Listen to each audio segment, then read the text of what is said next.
Ngayong gabi po ay meron tayong special guest.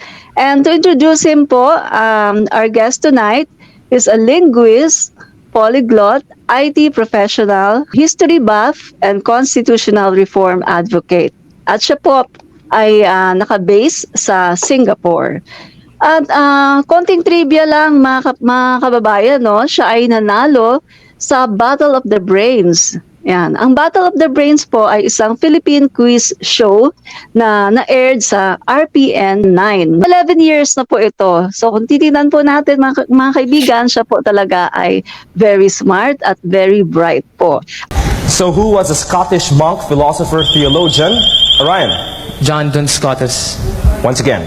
John Duns Scotus. That's correct. What did he do? For our audience sake, question in the arts. Who wrote the novels, Mga Pantagit and Luha ng Buwaya? Gerardo. Amado Hernandez. You are correct. Is it enough? 1,800, not enough. 2,000 for Orion. We hope to see you again next year. Let's leave Orion now on stage for his bonus round, but not after this piece of information.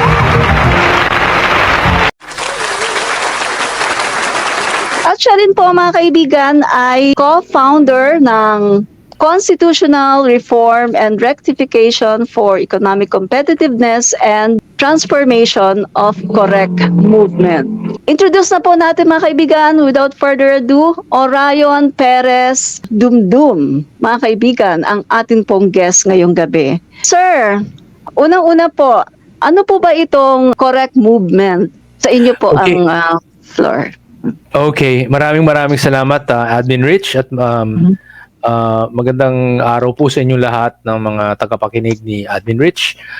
So basically, ang correct movement po ay isang kilusan na kung saan kami ay nagsusulong nitong tinatawag na constitutional reform, no?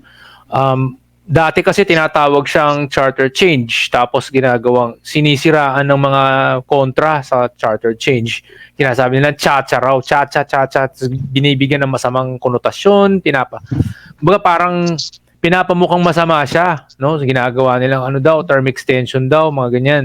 So, actually, dahil sa pagiging OFW ko, ngayon po ako po ay matatawag nating recent balikbayan. Kababalik ko lang po galing sa Singapore at nandito na po kami.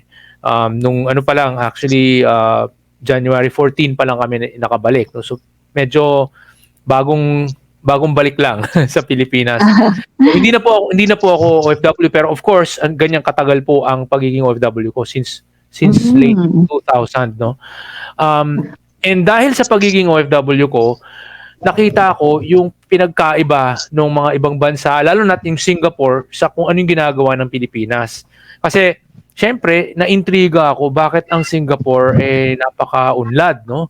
At bakit yung iba natin mga karatig bansa umuunlad din. Parang, ano bang ginagawa nilang tama? At nakita ko, ginagaya nila ang Singapore. Pati China, ginagaya ang Singapore. And anong ginawa ng Singapore na nagpayaman sa kanila? Ito po yung pagiging sobrang bukas ng Singapore sa pagpasok ng foreign direct investors. Well, yung kanilang founding prime minister na si Lee Kuan Yew, ito yung 1965 na naging independent sila.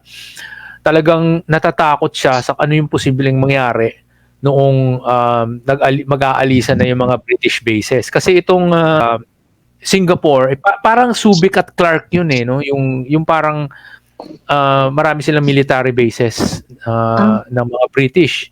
May mga military bases, mga naval bases at saka air bases ng mga British. At dun po sa loob ng mga bases nagtatrabaho maraming mga Singaporean. At nung sinabi ng mga British na plano nilang kumbaga i-close down na daw nila yung kanilang mga bases, nangangamba ngayon tuloy itong si Lee Kuan Yew. Anong gagawin niya na mawawala ng trabaho ng napakaraming mga tao? So naisip niya ngayon ano kayang posibleng solusyon.